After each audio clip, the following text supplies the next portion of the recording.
Hello, everyone. We're going to get started just to be good stewards of your time and my time. If you haven't opened your packets, if you'd please do that, pull out the book that's in it. The book looks like this. On the back of this book, there's a campaign prayer. We'll begin by praying that together. So if we, before we do that though, just a reminder, because I don't want to get sued by anyone, we are live streaming this event. So, but the camera, where does it, I forget where it stops, about like here. So it really won't catch any of you, but just so you know, we're live streaming. So your voice may get on if you ask questions. But anyway, thank you again for being here, and let's begin in the name of the Father, and of the Son, and of the Holy Spirit. Gracious God, through your Holy Spirit, you continue to bless the community of St. Patrick with your abundant gifts. Grant us your guidance in the use of these gifts as we look to the future of our parish and its pressing needs. We remember those before us who committed their resources to create a legacy at St. Patrick's, and we gratefully seek to follow in their example. Loving God, as we unite in faith, hope, and charity to restore our church, we ask that you direct our efforts and inspire us to respond generously to this capital campaign with our time, talent, and treasure. May our work be worthy of your goodness and our accomplishments reflect your glory. Accept our prayer in the name of your Son, Jesus Christ. Amen. In the name of the Father, and of the Son, and of the Holy Spirit. Amen. So I want to thank you for coming, taking time out of your precious schedules to be here and to learn more about our Gather and Grow Capital campaign. I also want to thank Anthony and Melanie Amador and Gordy and Debbie Miller, who are graciously agreed to be our co-chairs for this campaign. I think some of them are here tonight, so there's Anthony right there, and the Millers are here raising their hands. So thank you for being here. I'd also like to thank and be grateful for the help of the building committee, parish council, and our volunteers who have assisted with the registration and hospitality for today's reception. And along the same line, I would like to thank so many of you for your generous support of St. Patrick over the years. We have been blessed with a truly generous parish, and I know that firsthand. For the 6 years I've been here, we've been able to accomplish a great many things. And it's because of your generosity that we have heating and air conditioning in this space. We have heating and air conditioning in the PAC. We have a roof on the offices downtown. I could go on with the list of things that only could be accomplished because of the generousness of this parish. So another thing we want to remind everyone, just as we kind of move forward, and Jack will talk about finances a little bit later, but just to remind everyone that the funds that come in for this campaign are not going to be taxed towards the diocesan annual campaign. So they will not be funds that count towards our goal for this upcoming year. Really, because they're in and out funds, right? As the funds are coming in, we're paying bills that are going out to the contractors and whatnot. And so, so just so you know, also that our diocesan annual campaign, which we will have one next year, but it will not be, they will freeze it at the level it's at now until the end of the campaign. So it will not increase. It may decrease, but it won't increase. So just to make you aware of that as we move on. The original church here at Morris Drive was built in 1971, and while many other renovations and updates have taken place on the campus, the worship space has not been updated for over 50 years. Through countless hours of consultation with pastoral and finance councils and collaborations with the architects and our building committee, we have developed plans to renew and enhance our narthex and portions of the church. With an estimated project cost of around $4.7 million, this effort represents both a significant challenge and an incredible opportunity to shape the future of St. Patrick. Throughout our parish's history, we have accomplished a great deal together and reached many milestones. Now it is our plan to ensure that our church continues to endure for the families of today and tomorrow. So this time I'm going to kind of walk through some slides here. So you can see all these slides are in your booklet if you can't see the screen. very well. So you can see this is the school side of the lobby, which is that side over there. So what we're calling the main entrance or the school side entrance will have an overhang that you can drive 2 cars under, fit a hearse nicely and a limo nicely when the opportunity is needed, and then be able to walk into the building out of the rain from this side of the building. So it's kind of a quick glimpse of what the exterior will look like. This is the interior, and that is on page 7, I believe, or page 4. Page 4. Okay, I'm being told page 4. If you can't see this, so if you're looking at the screen, I'm going to work from the sanctuary side to the lobby side just to kind of go through all the changes. In the sanctuary, although not many changes, there will be a few. We will be replacing the carpet with carpet tile. Wherever you see carpet, there will be carpet tile. We are replacing the sound system as well. So I'd like to take this survey really quickly. How many have come to Mass here and sit in a spot where they cannot hear or can barely hear what's going on up on the altar? Yeah, I get a good number of that every time. There are black holes in this church, there's no doubt of that. We want to fix that, as well as we want to kind of come into the 21st century and have a sound system that is Bluetooth capable, so those with hearing aids can connect to it and hear much better. So that's the goal with the sound system. As we move towards the back of the church, these 2 wooden boxes will vanish, and that will become handicap accessible seating. We will take what's in those boxes and we will put it in this, what we're calling the sound booth in the diagram, on your diagram. Where that sound booth, or behind that wooden box there, will be the entrance to a new handicap accessible confessional. So you'll be able to enter that through wheelchair, walker, cane, whatever you need. There'll be a big space in there for you to sit down or kneel. There'll be an escape route for the priest in case he needs to get out because you didn't like your penance or whatever. And that will exit straight into the new vestry where the priests and deacons will get vested for Mass, which means that this space behind the altar is primarily all for sacristan use. And the sacristans are getting very excited about that. And so, that's that as we move out of the church, just a couple other things. We'll be repairing and replacing windows as needed, and we'll be putting a whole new roof system on the roof. It will be metal and soundproof, so that's kind of exciting.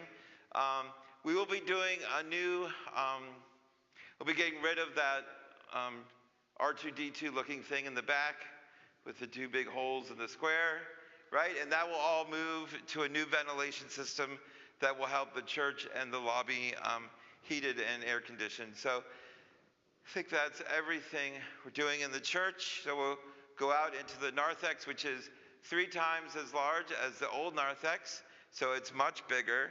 As I said, there'll be a confessional and vestry on this side, as well as stairs down to the basement. That's what this is, which will have doors on the outside. So there'll be no outside stairs down to the basement like there are now. There'll just be doors that enter into this landing and go down to the basement. And then across from that is the biggest and most exciting thing, which is the new bathrooms. Yeah, you can all clap for that. That's really exciting.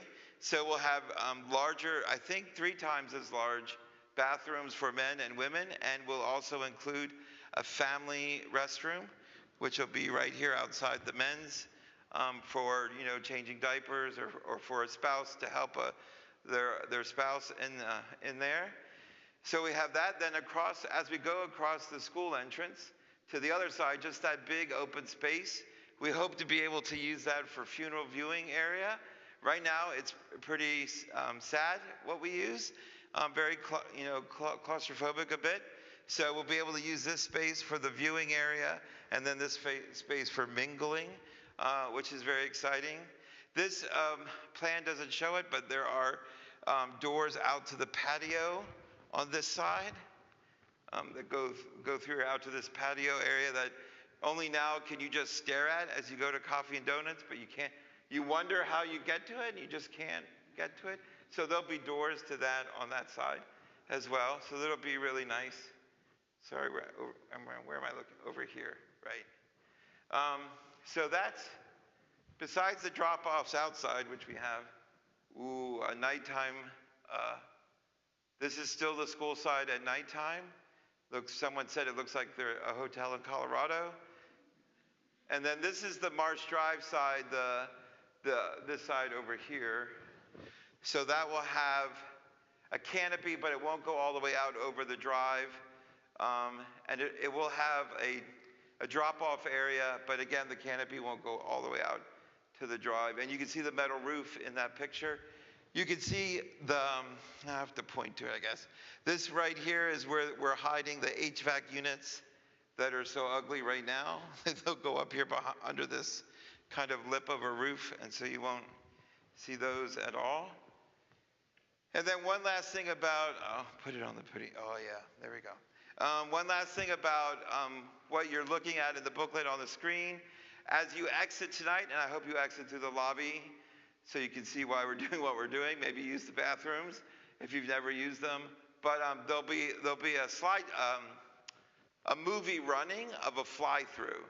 So it'll show you walking into the new lobby from this side, walking out through that side, and then panning over the roof so you can see what the roof looks like. So I encourage you to take a look at that after the talk. And questions and answers will be at the very end.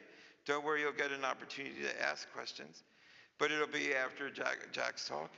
So in conclusion, we're going to all say this repeatedly so it sinks in, because when you say something 3 times, it sinks in.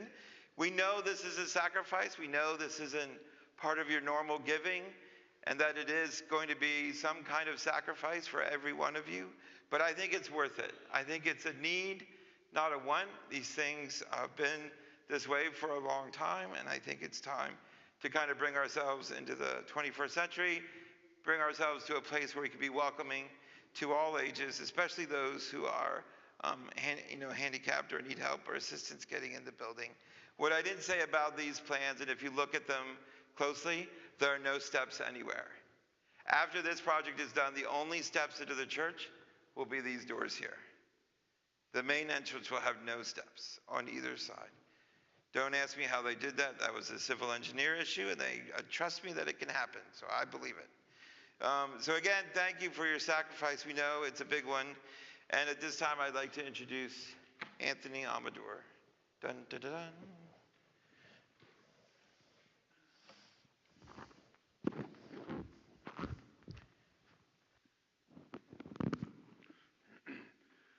Good evening, everybody. My name is Anthony Amador, and I want to thank Father Bender for trusting me to sit and help chair the campaign and kind of share my experiences and help really kind of get everybody some insight, maybe thinking about things a little bit differently for this.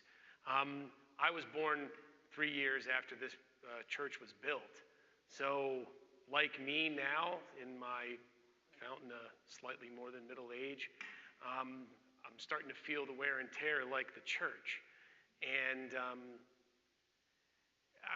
I'm from the days where I can remember where the school and the pack were cornfields, and I went to CCED. I went to CCD on Pumfret Street in the church there down in the basement, and we've just come to a point that this is what we've kind of inherited now.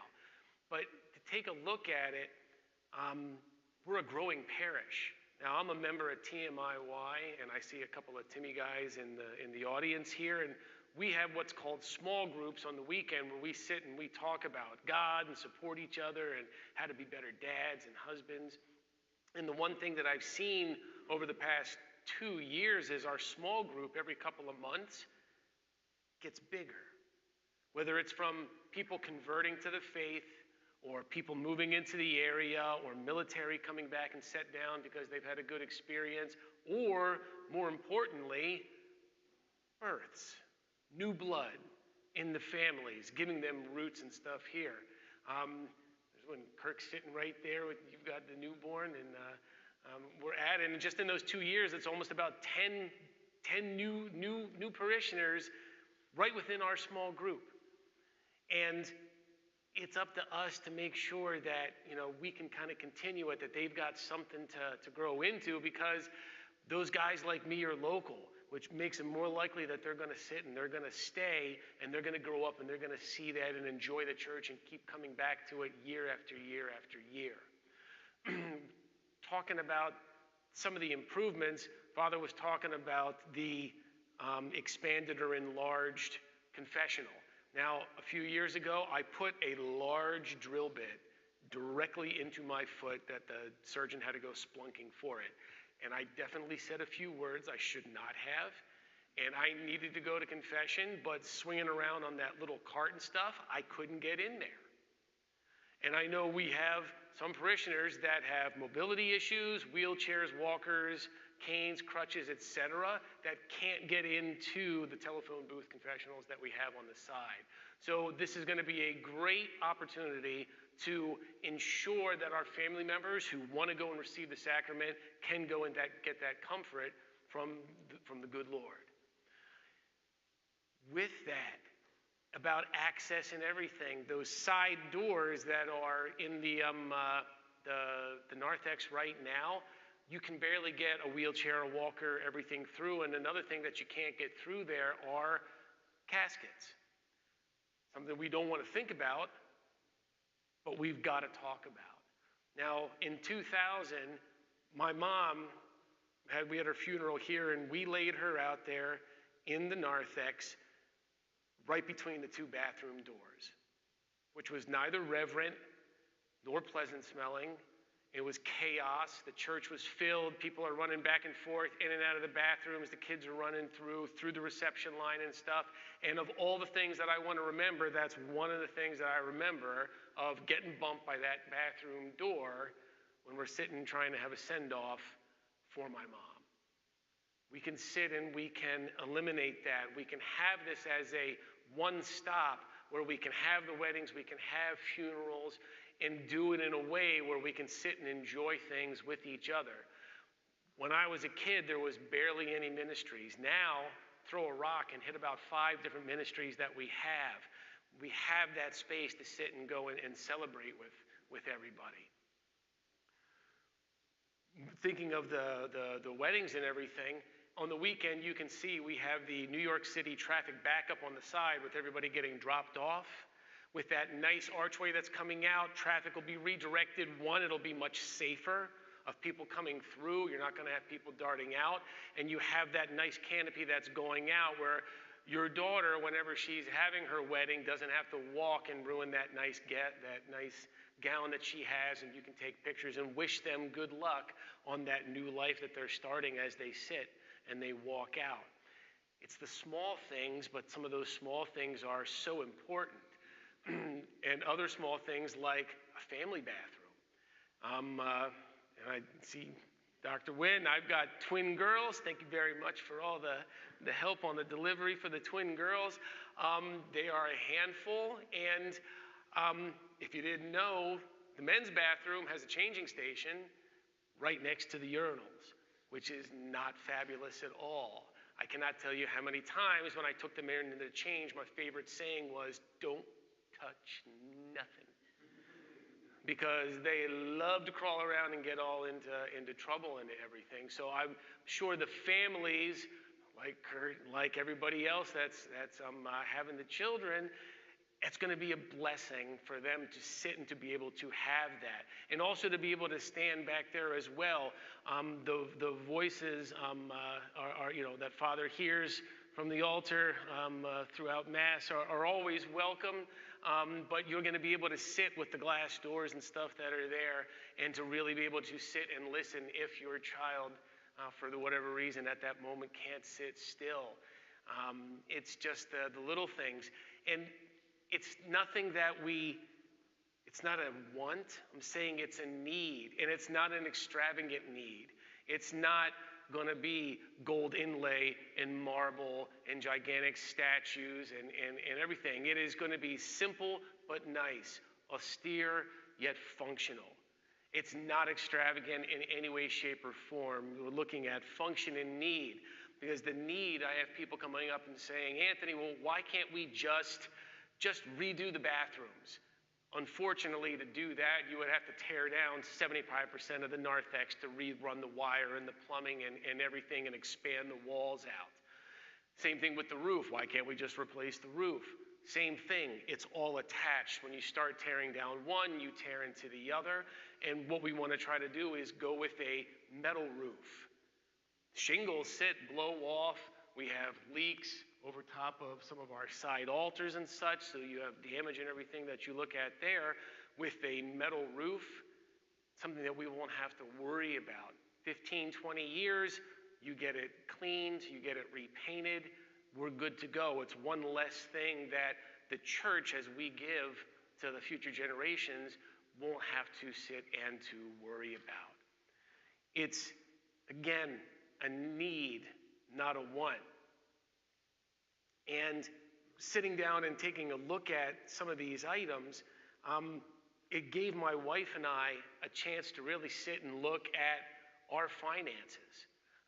As I started thinking like, oh man, how can we sit in and afford to do something? But sitting down and looking and going through and really kind of working things out, we identified some areas where it was, let's say, honest waste. Of, what, do we really need to be doing this or that, and really trimming down. And so we sat and we talked about it and we prayed, and I'll be honest, my wife came up with a number and I said, okay. And I thought at first it was a little, I was like, wow, can we really afford that? And she kind of humbled me in a way and said, hasn't the good Lord taken care of you for the last 38 years? And I had to stop and think. I'm a type 1 diabetic. 38 years, Christmas time, whammo, I got hit overnight. Insulin is about $2,500 for 90 days.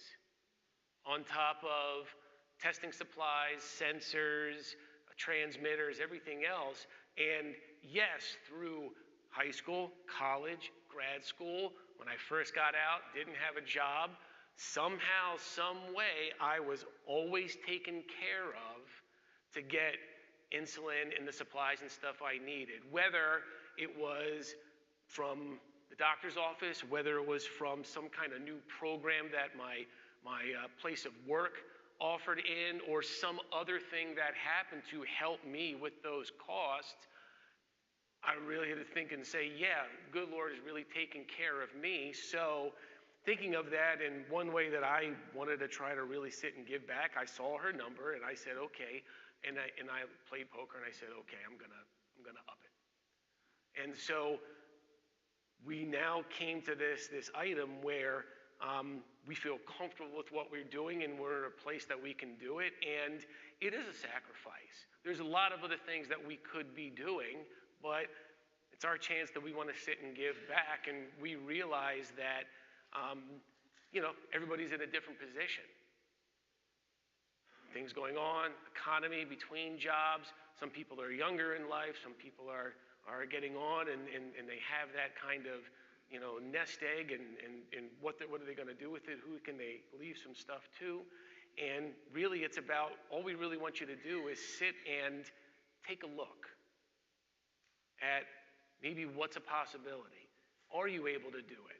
Some people can give some now, and unlike my wife and I, we're going to be giving over, a little bit every week over the next 5 years, and we've figured that out. And so we're just asking that, today you just, take a look at what have you received, what have you been given, how have you been taken care of, and if you're able to, thank you. We appreciate it. If it's not your time, then, hey, we understand there's no pressure on that. And we thank you for still, for being a member of the parish all these years and being part of our family.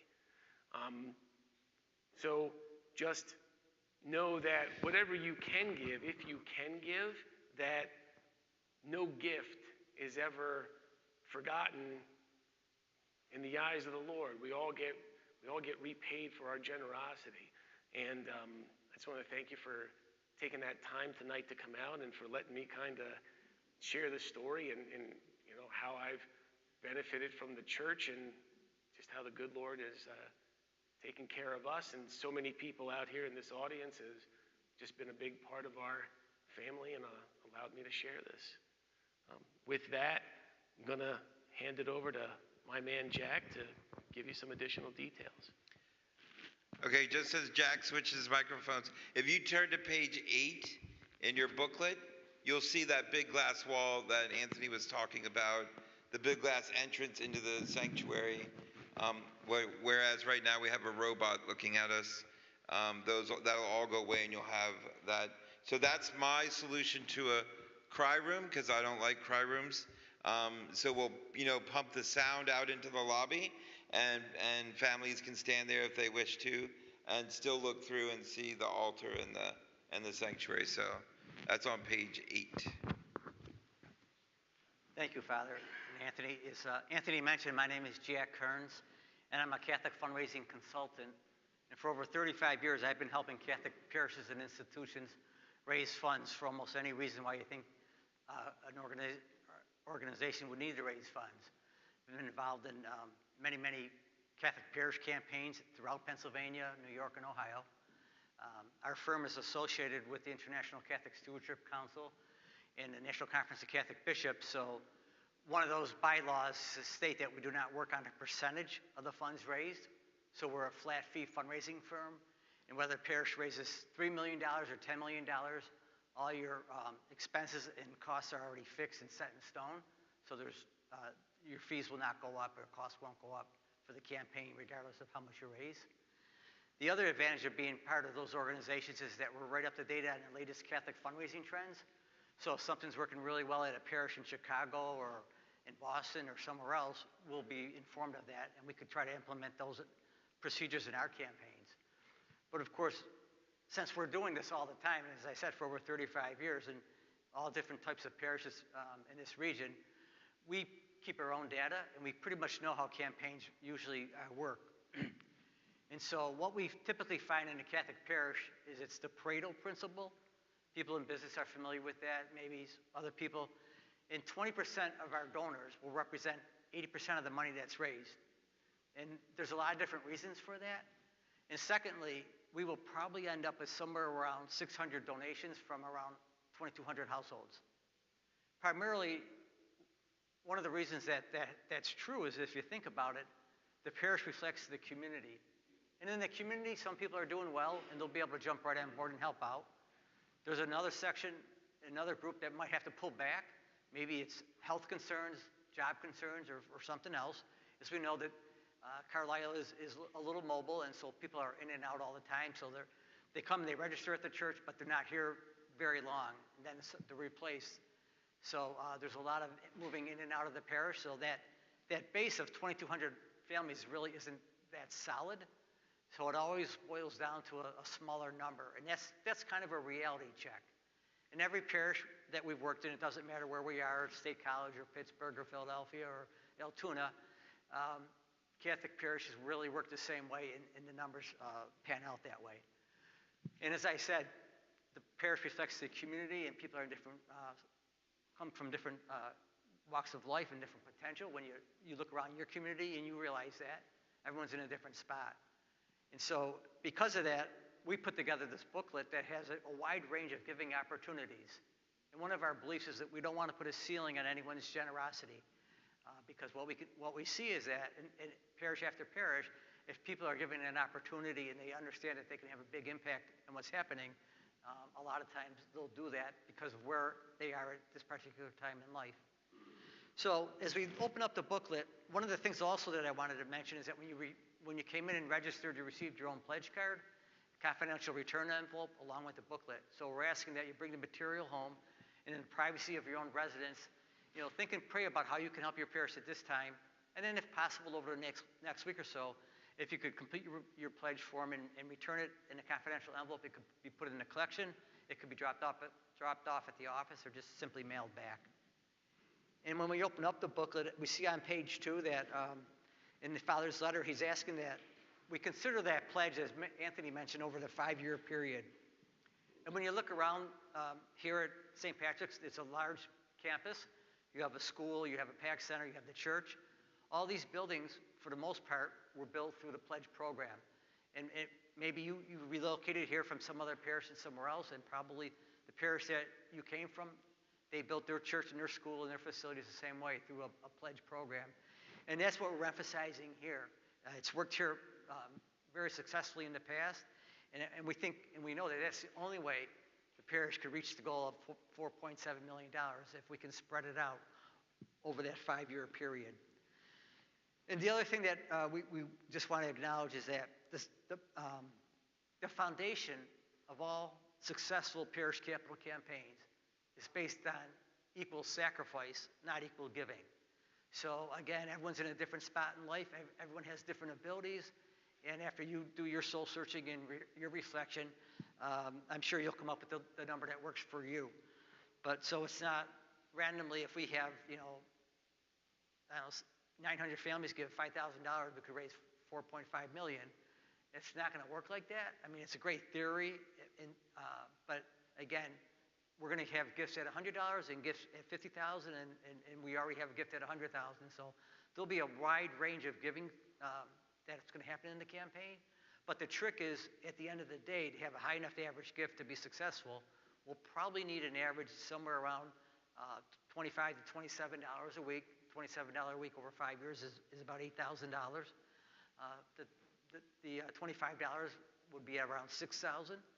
And that's one of the benchmarks that we're asking people to consider. But again, whatever works best for you is what we know will help make us successful. And as we move along, you'll find that on page 3, we have all the items that are going to be funded through the project, as Father mentioned. So those are there for you to study a little bit closer. On page 4 are the actual plans. And then on page 5, that's where we go into the nuts and bolts of the pledge program, indicating that, again, all these facilities on this campus really are the result of a pledge program.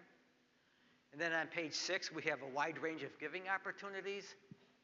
And these are examples of some of the giving that's necessary to be successful. We're not saying we have to have all these, and if we don't, we won't be successful, but this gives you an idea of some of the ranges that we're looking at and we'll need help in. I know one of the very common questions in most capital campaigns is, what's expected of me? What are you looking for? And as we've been saying all along, that's a personal decision. We're not saying you must give X or Y, but my responsibility to St. Patrick's is to give you an opportunity to review the plans, and again, to see where you fit in on those levels. So that's one of the things that we'd like to promote. And we don't want to, as we said earlier, we don't want to put a ceiling on anyone's generosity.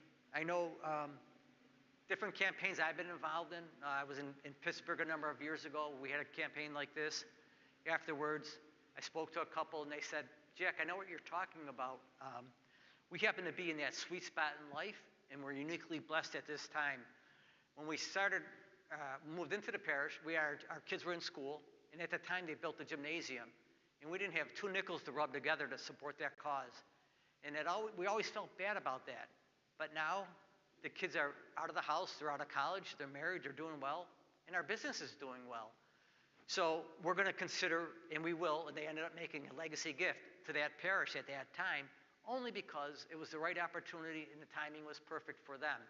And what we find is that in every parish, there's a few people where they realize they've been uniquely blessed, and we ask them to reflect on their lifetime of blessings and their faith experience, and you come up with the number of what you're going to pledge and where you're going to fit in. But these gifts, these larger gifts, will help compensate for different situations that are happening. Because to sustain a high enough average gift to succeed, a high enough average gift in that $7,000 to $8,000 range, we'll need gifts at the $10,000 level, the $25,000 or $50,000 and higher. And we have those because people that have come to previous meetings are doing that. And conversely, we realize that we have pledges at $1,000, at $200, at $5,000. So what the larger gifts do, what the benchmark gifts and the pace setter gifts do and the legacy gifts is they help even the playing field. So at the end of the day, at the end of the campaign, gifts at all these different levels will average in that range of about $8,000. And that's how we'll be successful, with everybody playing a role and participating. A lot of times, what you find and you hear about is, again, that people go back to that number of, that 2,000 families or so, and they don't understand how everyone can't participate. But one of the things that we find, and that's common, is that, you have people that are with you every week. They're praying and they're worshiping. And when a capital campaign comes along, that's an extraordinary expense. It's from funds that are already available. But we have people who are tithing every week. So they're already at the max of what they can do. They'll find a way to help at some level, but they're not going to be able to make a larger pledge. And that's understandable because they're already giving so much to keep the heat on in the wintertime, the lights going. So those are their circumstances. Sometimes you refer to that as the widow's mite. Sometimes it's somebody who just is falling on some difficult times and it's not the right time for them to do something. Like I alluded to the couple when they first started out at that school up on Mount Washington in Pittsburgh at St. Mary of the Mount. That's what they were faced with. But now their life is totally different and they were able to give back in a big way. So as Anthony mentioned, Father mentioned, every single gift, regardless of the amount, is important and necessary because at the end of the day, they will all play a role, they'll all make a difference, and they'll help us reach that goal. So my belief is if everyone in the parish does the best that they can, then we will be tremendously successful. But from the start, my responsibility is to put together the game plan, the strategy, and say to you, we know we're not going to have 1,000 families donate. We know we're not going to have 900 families donate. So we have to be realistic in our planning and what we're asking you to consider, and that's what this book demonstrates. And then if we move along to page 7, you'll see that there are some specific naming opportunities or memorials. And if you look in the back of the church, you'll see plaques, and people in the past have done that here. They've done it over in the PAC Center. They've done it in they've done it in the STEM wing. So that's something that people in the parish are familiar with. All gifts will be anonymous unless otherwise indicated. So if you want to make a gift and leave a legacy here in honor of a family member, maybe you want the family name to live on in Carlisle, that'll be part of this campaign, just like you'll see those as you see those plaques in the back. And when you look at some of those items, you'll notice at the $50,000 level, both the confessional and the new vesting room for the priests have been reserved previously by people who came to some of these other meetings. But if you're interested in any of those, you can contact the parish office and we can walk you through that process. And then as we move along to page 9, this is where some people are creative, especially with larger gifts. We talk about tax advantages on charitable giving. And some people are, as we said earlier, potentially in a sweet spot where maybe they're in the 70s and they have an IRA and they have to take a required minimum distribution and pull money out of the IRA. And time after time, people say to me, Jack, I hate to do it. I don't want to do it. They've worked hard all their lives. They've saved. They're frugal. They have a very nice nest egg, and they like it. They like it just the way it is. But if they don't take money out, they're going to be taxed heavily.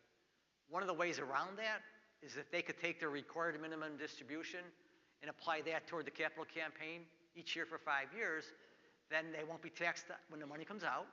And that's important because it could impact their Social Security taxes. It could impact their IRMA for their Medicare premiums too. So those people who are at that age probably know about this, but we just want to make you aware that that's available. And if you have questions about it, we can help you walk through that. Then the other thing is some people donate stock. We've already had people who inquired about donating appreciated securities. Again, that would be probably a win-win for those who are doing it, and we can help you with that. And many people are just going to budget it out. They're going to figure out what they're going to do. Like Anthony said, they're doing it so much a week for 5 years. Some people will do so much every quarter, every month, and some people just once a year, every year for 5 years. So whatever works best for you, that's how the pledges can be fulfilled.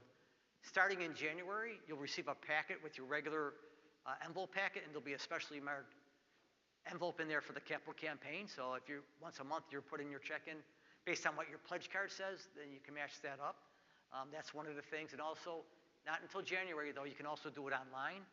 So what we're asking at this time is if you fill out the card, and then when you return that, we'll be on the lookout for those pledges that are coming in online, those people who are doing something creative, whether it's stock or from a RMD, and then we'll be aware of what's happening. So And I guess at this time, what we'd like to do is open up the floor for questions. Before we take questions, I'm hoping by what I'm about to say, I'll kind of answer some questions. Because I know at every meeting, a big question was timeline. When is it going to start? How long is it going to take? Where are we going to have Mass while it's going on? Okay, so the first question is, when is it going to start? Depends on you. Because we need 50% cash in hand before we can break ground. You can do the math. You know what 50% cash in hand looks like before we can break ground. Once we break ground, 9 months to finish the project. So, let's do some more calendar math. If Father wants to be back in this space by Christmas 2026, we need to break ground April, May. That's coming up. So let's get busy. Right? But that's the timeline. So the timeline is 50% cash in hand, break ground, 9 months, back in church. It's a pretty simple timeline, but that 50% cash in hand, it's a big deal.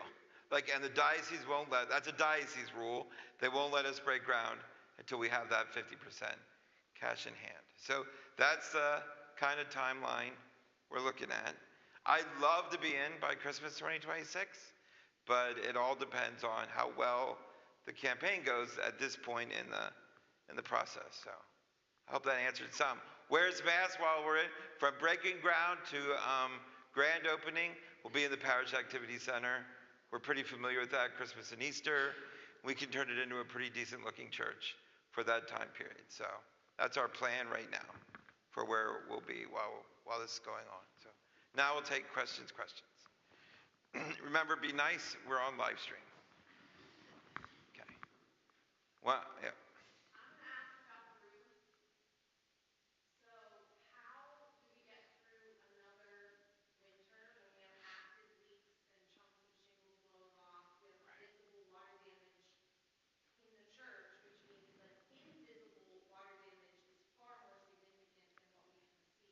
Yeah. And that really worries me because we've got another winter coming. Justin, you want to answer that one? I know we've been working with a roofing company to repair as we go kind of process, but Yeah, so we're going to do another minor roof repair here in a couple months prior to the winter to get what we can. But we don't want to spend so much money, we don't want to throw too much money at it, but we want to get through what we can to repair some of the things we talked about, some of the things that are visible we can take care of. But we don't want to waste a lot of money doing it and then look at not doing it. and we have a company that we've been working with to do that. So for those online who didn't hear the question, there's some concern about how long we can stretch the existing roof till we get the new roof, and we're doing our best to kind of plug and play along as we go. So good question though. I know this gets picky, and I don't want to be that kind of a guy. Why carpet tile? So for 2 reasons. Because I wanted to keep the cost of the project under $5 million, and when we put down tile and marble, it spiked up over $5 million. Carpet tile, I like better than straight carpet, because if I do have a spill, I can rip that piece of carpet up, deal with it, and put a new one down, and it looks like nothing ever happened. We did it in the school, it looks really great, so I think it's a good solution. 1, to keeping the price down, and 2, being able to deal with, especially precious blood seals, spills, or something like that, to be able to just peel a tile up. We can also do things with carpet tile. We could do a PX design in the front, right? We could make the altar look a little different than the floor. So there's a lot of different things you could do with carpet tile to make it look like a sacred space than having to go marble and terracotta or whatever we were thinking of. When I was thinking, originally, I had a lot of nice tile plans, but then when I saw the price, I got a little sad. And I was like, I'm trying to keep it under 5. So that's really the true reason. Yeah. But it's also a little safer with the grading of this. Yeah, we're not changing the grading, that's correct. So there was some concern brought up about that when we did the construction talks. Although I kept pushing for nice stuff.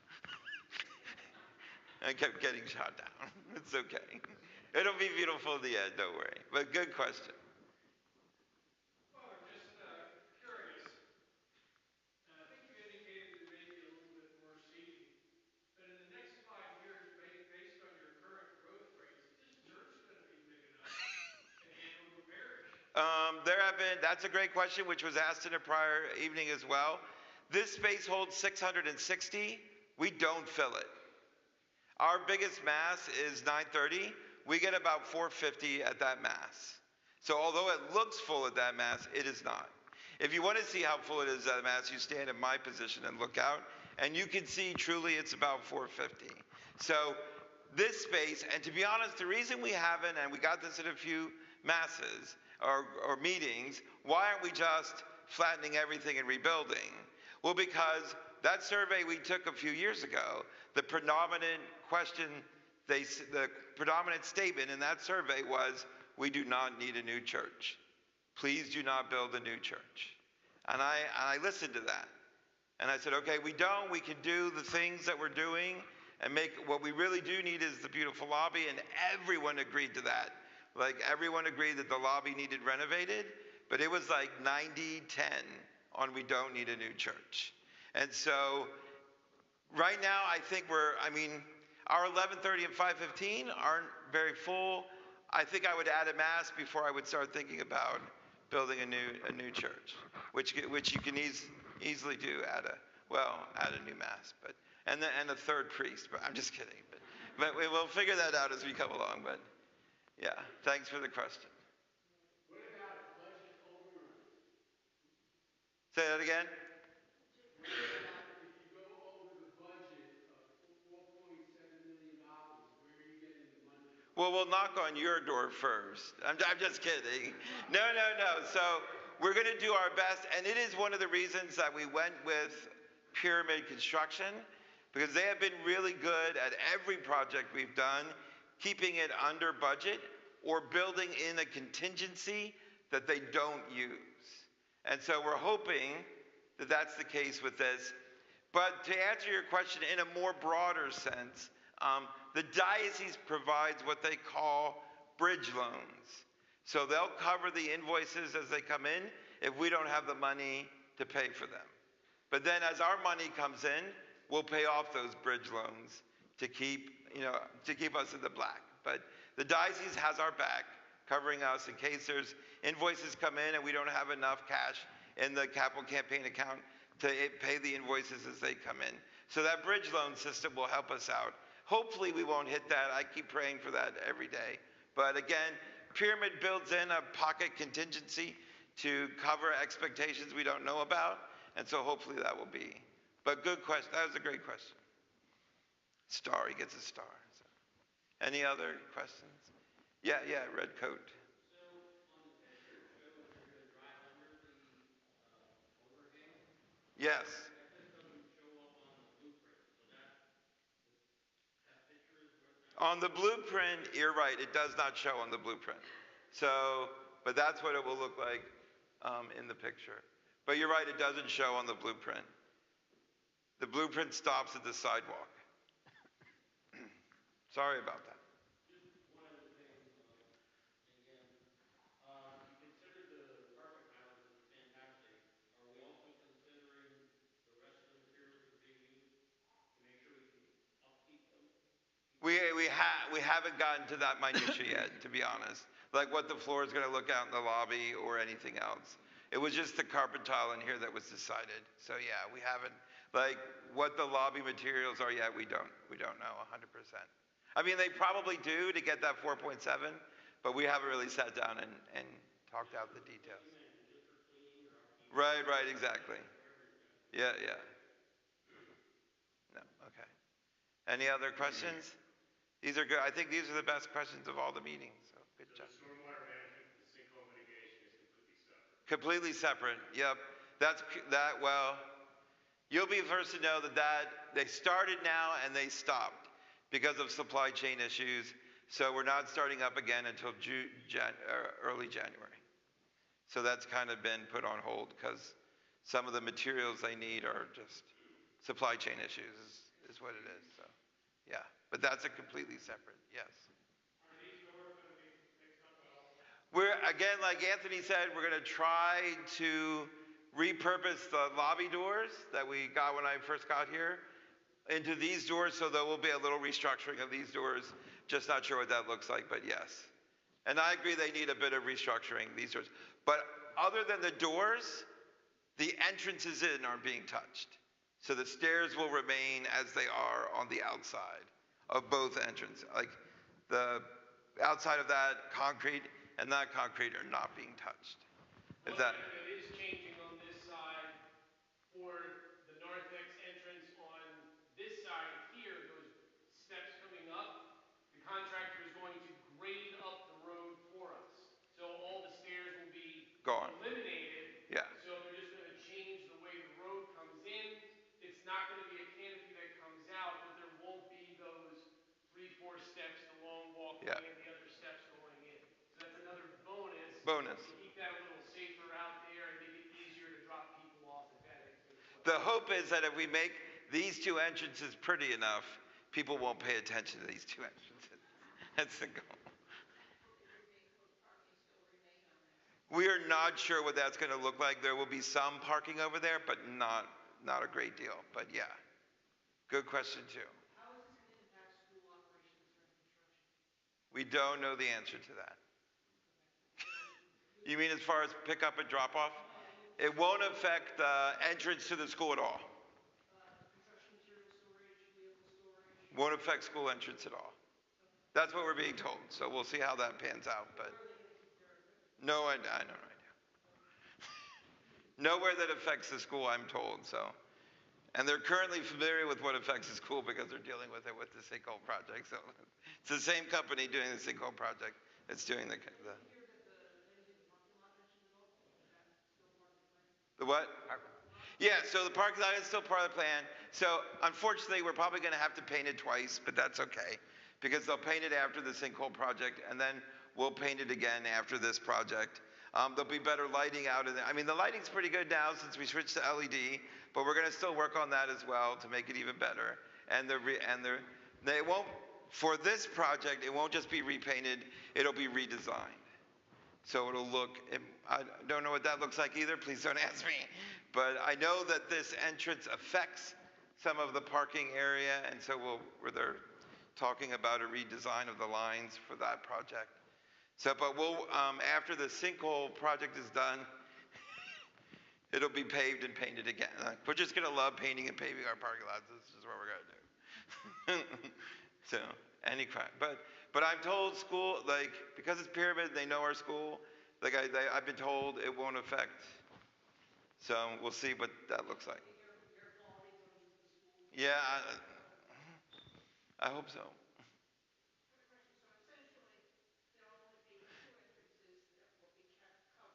Correct. Correct. Yep. Will there be some interference with people driving through? They'll have to be a little more careful? Correct. Well, it'll be the parking lot with the new lines, with the overhang coming in. Yeah. It'll have more direct Yeah. Good so job. an actual flow through in the parking Yeah. lot will be adjusted for it. Boy, this is the best questions of all I think of all. So you said before that, once you have 50% of the total in hand, you'll start breaking ground. So there may be some of us here that don't have a phone or a calculator, may have to get back math for this. So that means once you have $2,350,000 cash in hand, that's when you'll Correct. break ground? That's correct. Yeah. So if you want to add a zero to your check tonight, that'd be pretty awesome. No pushing on it. Even on a 5-year pledge program, within 1 year, at least 50% is in cash in parish campaign. So Yeah. even on a 5-year pledge program, within 1 year in parish capital campaigns, 50% is received in cash. If you don't make the 50%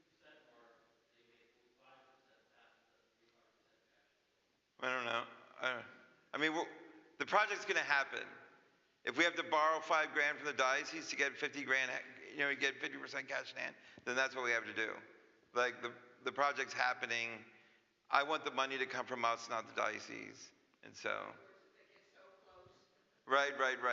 It's still gonna happen no matter how, so I'd rather not borrow money from the diocese. We have some money in savings. I hate to touch that because you never know what's gonna, blow up next at this parish or sink down into the ground or whatever. And so we like to, kind of reserve the contingency for things like that. And so, but yeah, so we'll get the 50%. I'm having faith like Jack is that we will get it. And so, yeah, good question. Good question.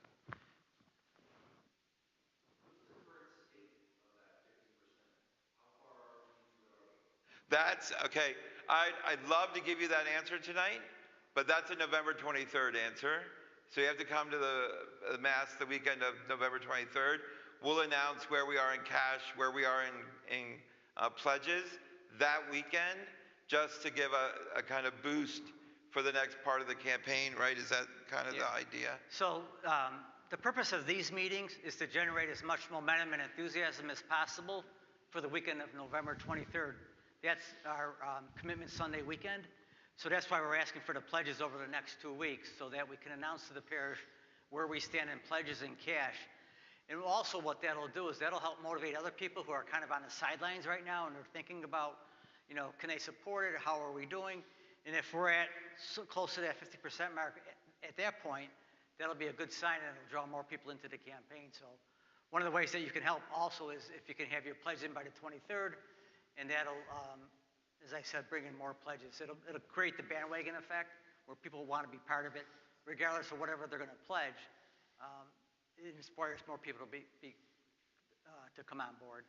So another thing about that weekend, just to get you even more pumped, because I know that pumped you up so excitingly, it is Christ the King Sunday, one of Father's favorite solemnities, and we're having the Eucharistic miracle panels that Carlos Acutis created on display here at the church, and it is my birthday. So it'd be really nice on my birthday if I could make a really great announcement. So, but good question, thanks. Good haircut too, thanks. Yeah. Any other questions?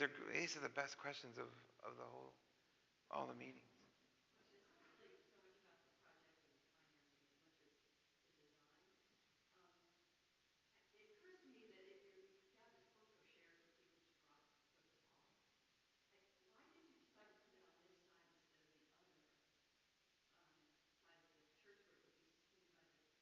Okay, I agree. I understand that question, right. So why isn't this on this side? Is that your question? Because that's the least amount of parking, if any parking.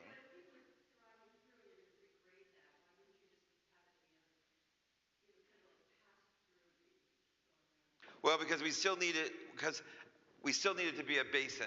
There's a basin out there that catches water. So we put this entrance where most of the parking occurs for Mass. And that's why we put it there.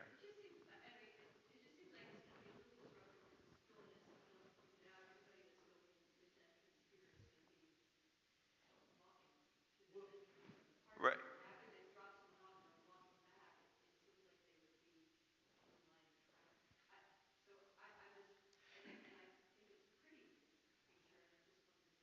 Yeah, just because this is where most of the parking is. Like on this side, they drop them off and then they'd have to drive around the building and park. Yeah, so the idea of efficiency and closeness, on this side, you have to drive the whole way around the pack to come around, or go back down to Marsh Drive to come around. So limited drop-offs, people coming here with the way the traffic is going to go, you can sit, park, and then immediately make the left to go into the parking lot. The flow is going to be going one way. Most of the parking is, 95% of the parking is over here out of that line of traffic, and school's not going to be in session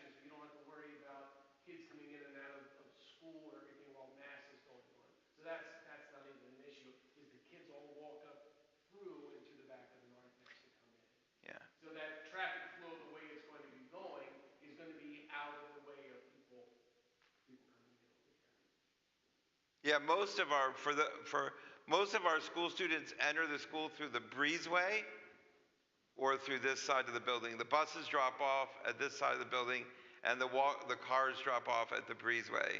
So the main school entrance, kids are not coming in and out of the main school entrance. That's pretty much parents who are picking them up to go to the doctor or things like that. So, and then the CARES entrance is way down there. So, but we just put it where the primary parking was, because I wanted it to be close to the parking. That was our thinking. But again, a good question. Any other questions? No questions. So good. Thank you so much. Please, I encourage you to go to the lobby, watch the fly-through. It is pretty cool. Just remember, when you watch the fly-through, there are no steps or ramps because the fly-through, it was made before we removed the steps and ramps. But it's still a really good to see an overall look, and grab some cookies and drink. But thanks for coming. Again, remember, we all get that this is a sacrifice, but I think it's a good one for a good thing. So thank you again for coming. Yay.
all glass, that's where you're gonna do it, but instead of sticking my mom here, in between the bathroom doors, now that's that's a casket for a giant right there, there's a dingy size right there, so. Yeah, that's specifically designed to have a viewing area in the sun that you can see outside, and that's a little bit out of the way, yes, for the casket. I didn't get that from, Well, yeah, we couldn't go through. but I understand it's It'll, where you know, it's at. detail it, But so. just please, okay, please check out, the restaurant. We will, I will do that for you. It's made a big deal about, redoing these restrooms, and I agree. But, all right, thank you very much. Absolutely. Have a good day. I got the text on that, and I wasn't sure which one was you, you sent the number, so I wanted to make sure you did. So Anthony,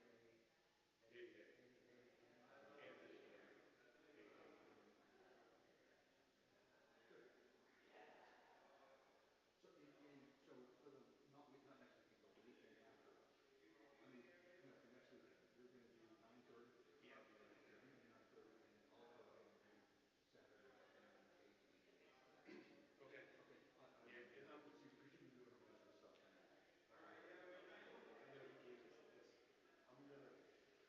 I'm gonna sort of follow this. So did he give you a packet? He did, but I'm gonna edit it a little. It was nice, you grew up here. We moved in 2002 from the military, so my approach to the parish is gonna be a little different. They're both doing good. I think the bottom line is I think we should put a This person is too forward. robotic. Yeah. Well, I like some of the things it says on there for time's sake, because I know, but by the same token, you need an individual on the board. Yeah. It'll sound like a canned speech. It'll Yeah, just read it. right, no, and I understand what you're trying to do. Yeah. I see people getting the mouse, and I don't know how to speak it, but the mouse. Yeah. People are like squirming in the audience, so the good thing about having text is if you stick to the script, you get people out. I still want to have my. Let me show you. Everybody. Here, hey, Anthony Gordy, come here. I want to show you a new early birthday present. It's in the sacristy. Do you know Kathy and Rudy? Yes, we know. Come on. I don't. They're big Notre Dame fans. I thought it was undoubtedly Rudy. I may know met Jude Fritz. Hey, everybody's got their thing? And what he proposes is not that. The manner in which he does things. Yeah. There's only 800 of these. Yes, I received those. Oh my goodness. Guess where I'm going on the 15th? My dad got us tickets for the Notre Dame Knick game. We're driving in on the 15th. He got tickets for all 5 of us. Yeah, 2 weeks. That's right. So you're gonna open it when we break ground. That's exactly right. Oh, good. Exactly right. That's a nice gift. That was a nice birthday. That was a nice gift.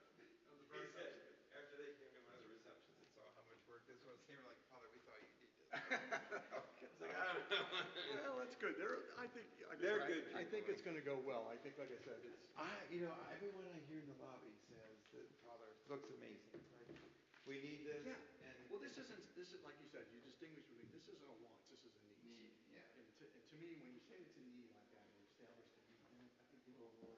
And that's why Julie would be like, look, this is not Trump Tower. Yeah. It's not No.